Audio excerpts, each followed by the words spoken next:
Yo, what's good, fight fans? Welcome back to Ring Ruler, your go-to channel for breaking down the sweet science like nobody else. Today, we're diving into the tactical showdown of the year. Hamza Sheeraz versus Edgar Berlanga set to light up Louis Armstrong Stadium in Queens, New York. On July 12, 2025, this WBC super middleweight title eliminator is a clash of two hungry fighters, looking to cement their names in the division and get one step closer to a shot at the big dogs like Canelo Alvarez. So, grab a seat, hit that subscribe button for Ring Ruler, and let's break down why this fight is going to be an absolute banger, with all the technical details and some spicy predictions to keep you glued to the end. First off, let's set the stage. Hamza Sheeraz, the 26-year-old British phenom, steps into the ring with an undefeated record of 2-1-0-1, packing 17 knockouts. That's an 81% knockout rate, which tells you this guy's got dynamite in his fists. Standing at 6 feet 3 inches with a 2-inch height and reach advantage, Sheeraz is a towering figure in the super middleweight division, especially since this is his debut at 168 pounds after dominating at middleweight.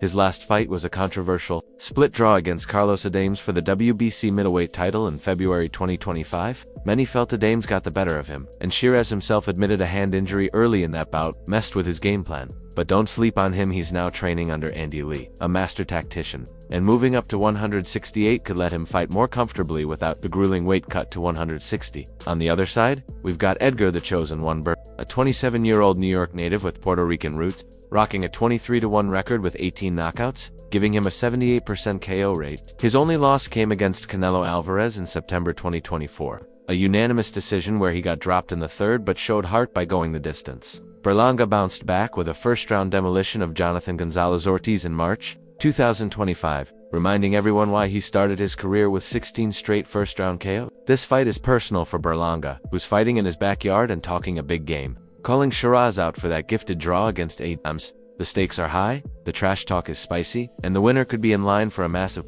fight in 2026. Let's get into the nitty-gritty of how these two stack up. Sheeraz's style is all about leveraging his physical gifts. At 6'3", he's got a rangy jab that's like a sniper rifle, keeping opponents at bay while setting up his vicious right hand. He's a counterpuncher at heart, using his height and reach to dictate the pace, slipping punches and picking his moments to unload. His footwork is slick, allowing him to pivot out of danger and create angles for his power shots. Against Adames, we saw him struggle when pressured relentlessly, partly because of that hand injury, but also because the weight cut left him looking drained.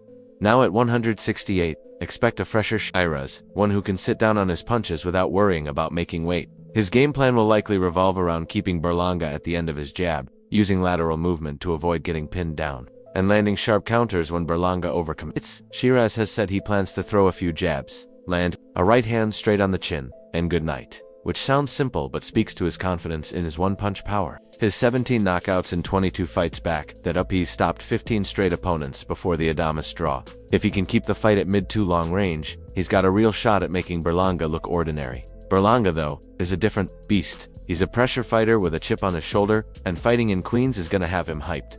At 6'1", he's slightly shorter, but he's got the athleticism and physicality to close the distance. His style is aggressive, built on constant forward movement, body shots to slow his opponent, and a nasty uppercut that's caught plenty of chins. That first-round KO streak early in his career wasn't just hype. Berlanga's got serious pop, especially in close quarters. His loss to Canelo exposed some flaws, though.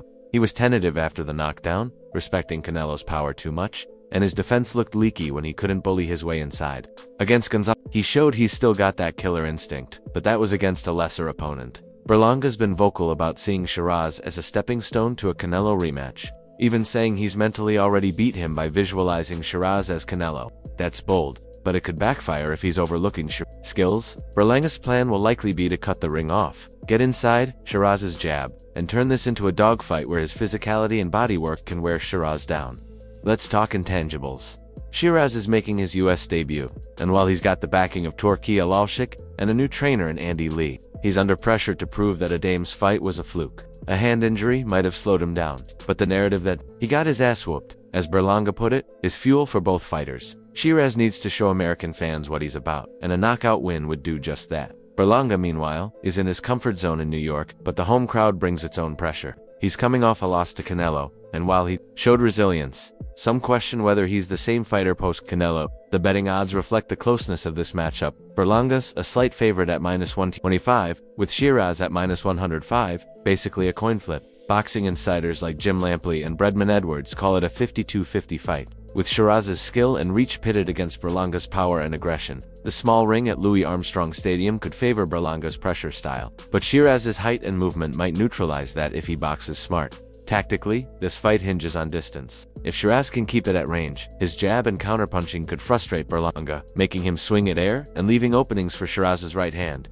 Berlanga's got to avoid falling into the trap of chasing recklessly, something he did against Canelo that led to eaten counters. Sheeraz's hand injury is a wild card. If it's not fully healed, his ability to throw that jab consistently could be compromised. On the flip side, Berlanga's defense needs work. He's been hit clean in past fights when he gets too aggressive, and Sheeraz's power 17 KOs in 22 fights isn't something to sleep on. Berlanga's body attack could be key. He can close the distance and hammer Sheeraz's midsection. He might slow down those long legs and create openings upstairs. The mental game is huge too. Berlanga's trash-talking, calling Sheeraz Canelo's bitch, and mocking his draw shows he's trying to get in Sheeraz's head. Sheeraz, with his cool banker-like demeanor, seems unfazed, but we'll see if that holds when the bell rings. So, what's the prediction?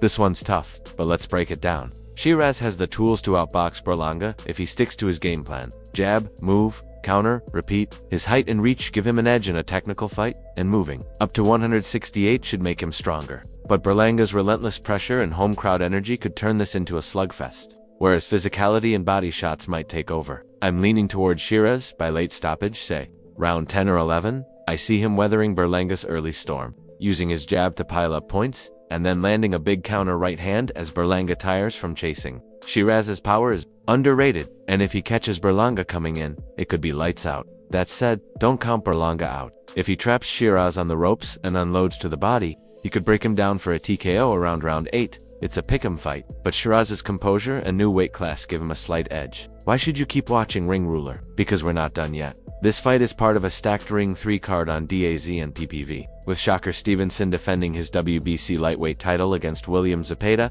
Alberto Puello facing Matias for the WBC junior welterweight belt, and David Morrell taking on Imam Katan. We'll be breaking down every angle of this card on Ring Ruler, so hit that subscribe button, turn on notifications, and join the community for live watch-alongs, post-fight reactions, and exclusive breakdowns. Who do you think wins? Or Berlanga? Drop your predictions in the comments. Share this video with your fight crew, and let's keep the boxing convo alive on Ring Ruler. Until next time, keep your hands up and your chin tucked. Peace.